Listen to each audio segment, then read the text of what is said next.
May isa sa iyong buhay na sa wakas, magkakaroon ng lakas ng loob upang lumapit sa iyo at humingi ng tawad. Maniwala ka, ang sitwasyong ito ay may posibilidad na mangyari sa mga darating na araw. Ang katarungan, sa kasong ito, ay may malaking kaugnayan sa ideya ng kung ano ang ginawa, ay babalik mga kahihinatnan. Ang isang taong nagkasala sa iyo ay bumabalik at nagpapahayag ng may lubos na pagiging tapat na tunay na nagsisisi. Ito ay isang enerhiya ng mga kaluluwa ng kambal, di ba? Mayroong isang espiritual na koneksyon ang isang tao sa iyo, at marahil ay hindi pa lubos na naiintindihan ng taong ito hanggang ngayon. Ngunit sa wakas, mayroon na itong lakas at tapang upang simulan ang isang bagong kabanata at lumapit sa iyo na may tapat na paghingi ng tawad. Sa mensaheng ito, ating eksplorahin ang kakaibang at makapangyarihang dynamics na ito. Ating alamin kung paano ang tapang ng paghingi ng tawad ay maaaring magbago ng buhay at magbukas ng mga pintuan para sa mga bagong simula. Ang sakit ng nakaraan, ang mga pagtitiis at pagsisisi ay parang mga pangil na nagpapigil sa atin na magpatuloy. Ngunit kapag mayroong isang taong nagpasya na harapin ang sakit na ito at maghanap ng pagkakasundo, mayroong kakaibang kapangyarihan na nangyayari. Ang taong ito ay handang gawin ang lahat upang magkaroon ng magandang relasyon sa iyo, magkasama at magpatuloy sa buhay. Isipin ang bigat na dala nito, ang laban sa kanyang sariling isipan upang makarating dito. Ito ay isang napakalakas na bagay dahil ang taong ito ay kumikilos at talagang lumalapit sa iyo pagkatapos na muling makamit ang kanyang lakas at kalusugan sa loob. Narealize na niya kung ano ang dapat gawin at paano gawin ito. Sa lalong madaling panahon, may magaganap na malaking pagbabago sa iyong daan. Ang transformasyong ito ay parang isang natatanging susi na nagbubukas ng mga pintuan sa isang magkaibang hinaharap. At sino ang makapagsasabi, ang taong ito ay maaaring maging ang katalista para sa isang makabuluhang pagbabago sa iyong buhay. Ako si Eduardo at ang mensaheng ito ay maaaring makatulong sa iyo na linawin ang ilang mga alinlangan na sumasalampak sa iyong isipan ngayon, kaya't inaanyayahan kita na manatiling kasama sa akin hanggang sa huli at alamin na ang mga tapat na paghingi ng tawad ay hindi lamang mga salita, mga tulay ito patungo sa mga bagong simula at malalim na paghilom. Isipin ng isang tao na, pagkatapos ng personal na pagmumuni at paglaki, nagpasya na ang panahon ay dumating upang magkaayos at muling itayo ang tulay sa pagitan niyo.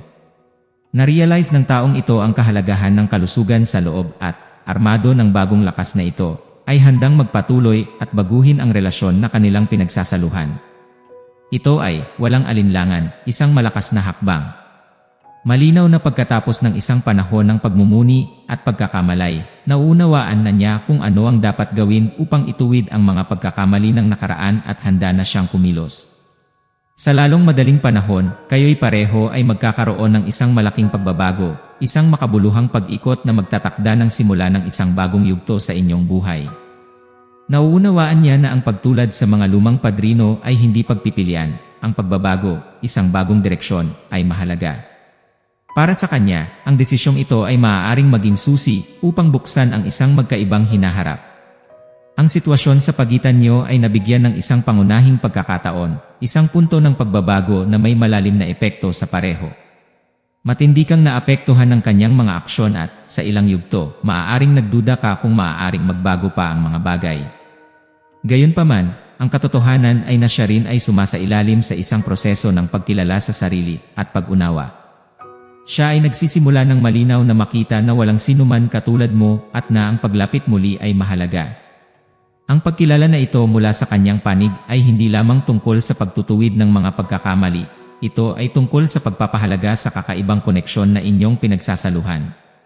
Ito ay isang paalala na sa isang malawak at komplikadong mundo, ang paghahanap ng isang taong tunay na nagre-resonate sa atin ay bihirang nagaganap at, kapag natagpuan, sulit na lumaban para sa pagpapanatili ng koneksyong ito.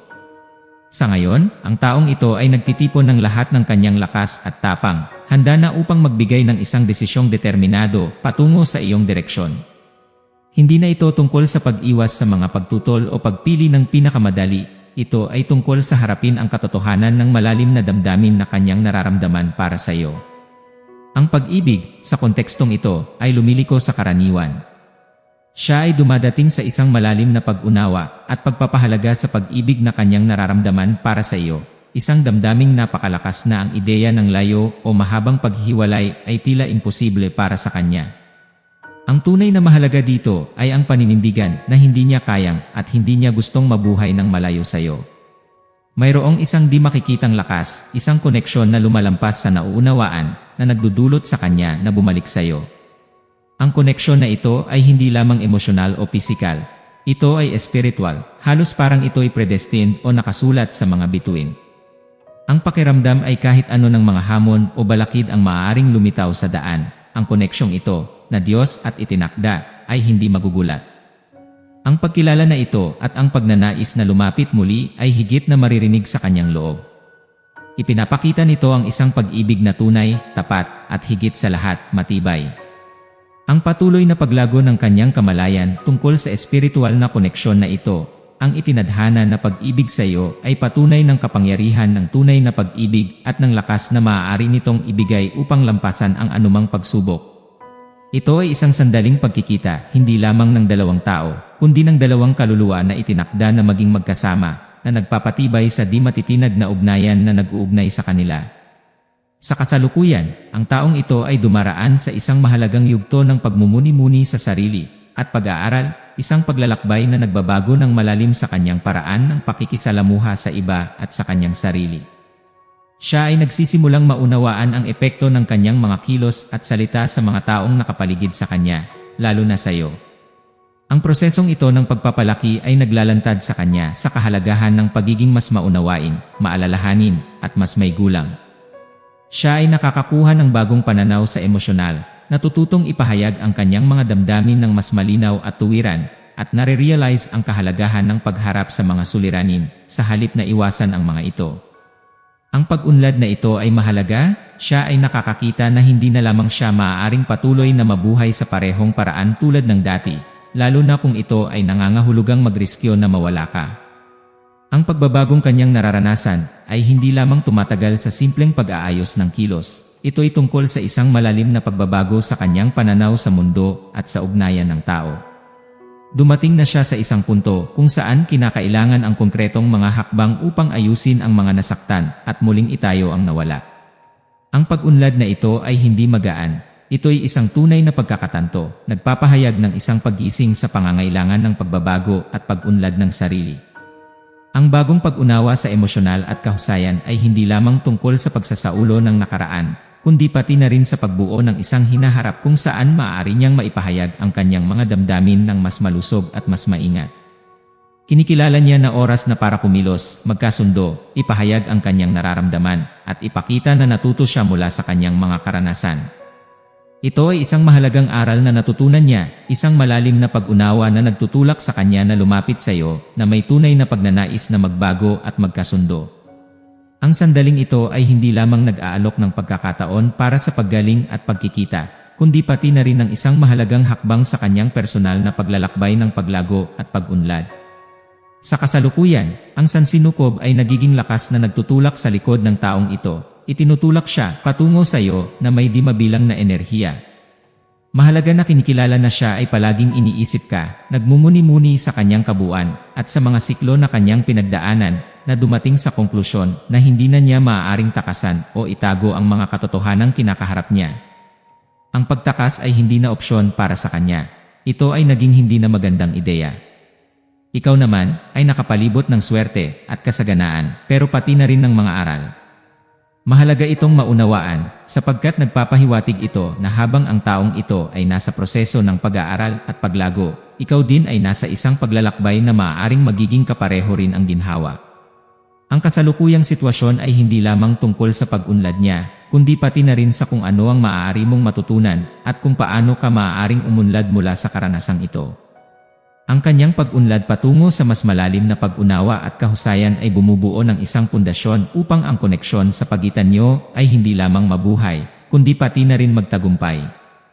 Ito'y isang mabuting senyales na kahit sa mga hamon at balakid ng nakaraan, mayroong landas patungo sa harap na maaaring magdala sa isang mas malakas at mas may saysay na ugnayan.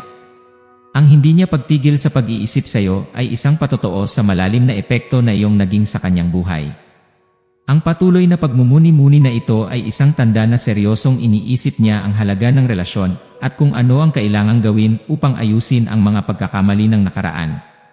Ito ay isang sandaling may malaking kahalagahan sapagkat nagpapahiwatig ito ng pagsisimula para sa pagbabago at ang posibilidad ng isang bagong simula. Kaya habang siya ay patuloy na umaasenso, nag-aaral, at lumalago mula sa kanyang mga karanasan, mahalaga na tingnan mo rin ito bilang isang pagkakataon para sa personal na pag-unlad at mas mainam na maunawaan ang dynamics ng inyong koneksyon. Ang kasaganaan at swerte sa iyong tabi ay nagpapahiwatig na ikaw ay nasa isang positibong landas at kasama sa pag-aaral ay ang pagkakataon upang paigtingin pa ang espesyal na koneksyong ito na inyong pinagsasaluhan. Ang sentro ng mensahe dito ay malinaw, gagawin ng taong ito ang hakbang patungo sa iyo. Ito ay isang punto ng kahalagahan. Kung sakaling maramdaman mo ang pagnanais na magpumilit na lumapit sa kanya, pigilin ang impulsong iyon. Oo, totoo na mahalaga ang pagkakapantay-pantay, at kung mayroon pa ring bukas na komunikasyon sa pagitan ninyo, ang pagpapanatili ng balanseng palitan na ito ay nakabubuti. Gayunpaman, ang responsibilidad na unang maglakad patungo sa pagkakasundo ay nasa kanya. Siya ang dapat lumapit sa iyo dahil siya ang may mga nakabimbing issue na dapat resolbahin sa iyo. Kailangan niyang magsama ng tapang at lakas ng loob upang aminin ang kanyang mga pagkakamali at ipahayag ang isang tapat na hiling ng paumanhin. Higit pa sa simpleng mga salita, dapat niyang ipakita ang isang tunay na disposisyon na magbago upang maging isang mas mabuting tao para sa iyo. Ang hakbang na ito patungo sa paglapit ay hindi lamang tungkol sa pagtutuwid ng mga nakaraang pagkakamali, kundi pati na rin sa pagpapakita ng respeto at pagpapahalaga sa relasyon na inyong pinagsasaluhan. Ang prosesong ito ay mahalaga para sa paggaling at paglago ng pareho. Kapag siya ay nagtangkang humingi ng paumanhin at ipinahayag ang hangaring mag-improve, hindi lamang ito nagluluwag sa mga dating tensyon, kundi nagbubukas din ito ng daan patungo sa isang mas maliwanag na hinaharap na magkasama. Ang ganitong paraan ay nagpapakita ng isang emosyonal na kahusayan at pangako sa relasyon na maaaring maging pundasyon para sa pagsasaayos at pagpapalakas ng ugnayan sa pagitan niyo. Mahalaga na manatili kang matatag sa paniniwalang gagawin niya ang kinakailangan upang magkamit ng kapatawaran. Ang iyong pasensya at pangunawa sa panahong ito ay maaaring hamon, ngunit ito rin ay mahalaga upang payagan siyang gawin ang paglalakbay na ito ng pagsasarili at pag-aayos. Ito ay isang panahon para sa pagmumuni-muni at, marahil, para sa pagsasaayos, kung saan ang kanyang pagmamahal sa pagsusumamo at pagpapabuti ay maaaring maging simula ng isang bagong yugto sa inyong kasaysayan. Masyado ka nang nagbigay ng mga pagpapaliban para sa kanya. Sa bawat pagkakataon na maramdaman mong tawagin siya, tandaan mong patibayin ang iyong diwa sa pahayag, siya ang lalapit sa akin. Sa mga sandaling nasa pagkakahiga ka, abala sa frustrasyon, lungkot o pagkapuot, pakinggan mo ang iyong isipan, siya ang lalapit sa akin. At sa mga umagang nagigising ka nagulat dahil sa isang panaginip tungkol sa kanya, patibayin mo ito ng may kumpiyansa, siya ang lalapit sa akin. Ang ganitong praktika ay hindi lamang isang mantra, ito ay isang ehersisyo ng pasensya at pananampalataya sa pagbabago ng mga kalagayan. Sa halip na sumuko sa pangangalawang ng mga sagot o agad na kapanatagan, pinili mong maniwala sa isang solusyon na manggagaling sa kanya, sa kanyang oras. Ito ay isang gawain ng personal na pagpapalakas, kung saan kinikilala mo ang halaga ng iyong sariling kagalingan at kapayapaan sa ibabaw ng pangangailangan na humanap ng mga solusyon sa labas. Ang prosesong ito ng paghihintay ay hindi nangangahulugan ng kawalan ng aksyon. Sa halip, ito ay isang paraan para sa iyo na magtuon ng pansin sa iyong sarili, alagaan ang iyong sarili, at manatiling matatag sa paniniwala na ang mga bagay ay maaaring maayos sa isang paraang nagpapahalaga sa iyong dignidad at damdamin. Ito rin ay isang paalala na mayroon kang kontrol sa iyong mga reaksyon sa mga sitwasyon at damdamin na ito ay nagdudulot sa iyo. Sa pamamagitan ng pagpapraktis ng ganitong pahayag, ikaw rin ay nagpapadala ng mensahe sa sansinukob at sa iyong sarili na naghihintay ka at karapat-dapat ka ng isang makabuluhang pagsasamang muli.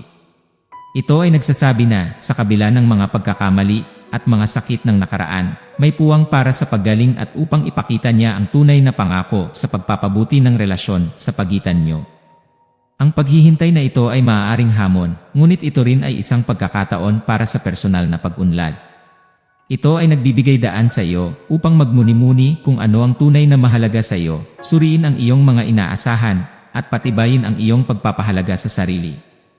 Tandaan mong sa pamamagitan ng pagtitiyaga at pag-asa, ikaw ay nagbabantay para sa isang pagsasamang totoo at nagpapakita ng konkretong hakbang patungo sa isang hinaharap kung saan ang paggalang at pag-unawa ay magwawagi. Siya ay patungo sa isang mas malusog na estado ng emosyon at, sa prosesong ito, matatagpuan niya ang daan patungo sa iyo. Sa kasalukuyan, siya ay nasa yugto ng introspeksyon, pag-aaral, at pangunawa na itinutulak upang kilalanin at tanggapin ang mga pagkakamali sa nakaraan. Ito ay nagpapahiwatig na ginagamit niya ang lahat ng kanyang magagamit na kasangkapan, tulad ng pag-iisip at pananalangin upang hanapin ang lakas at tapang. Mahalagang maintindihan na hindi palaging kailangan na ikaw ang kumuha ng inisyatiba na lumapit sa kanya. Ito ay napakahalaga. May sarili siyang pagkatao, kaisipan, kaluluwa, at espiritu, may kanyang sariling kakayahan na lumapit sa iyo, at ganoon nga ang mangyayari. Manatili kang mahinahon hinggil dito. Kaya't maghanda ka para sa isang hiling ng paumanhin na maaaring dumating ng biglaan. Marami ang may kadalasang paniniwala na kailangan nilang lumapit sa kanya, ngunit matutuklasan mo na sa pamamagitan ng pagpapanatili ng matatag na paniniwala at pag-uulit sa iyong sarili ng pahayag na ito, ako ay mahalaga at karapat-dapat na kilalanin at mahalin. Siya ang darating sa iyo. Kung ito ay kumakatawan sa iyong pinagdadaanan, mag-isip-isip tungkol sa perspektibang ito. Ang paglalakbay na ito ng aktibong paghihintay at pagtitiwala sa pagbabago ay hindi lamang nagpapatibay ng kaalaman sa sarili at pagtitiyaga kundi naghahanda rin ng daan para sa isang makabuluhang pagkikita batay sa paggalang at pag-unawa. Sa pagtanggap ng ganitong pananaw, hindi mo lamang inaalagaan ang iyong kapayapaan ng loob kundi binubuksan mo rin ang puwang para sa kanya na gawin ang parehong bagay na nagtataguyod ng isang kapaligiran na angkop para sa tunay at pangmatagalang pagkakasundo.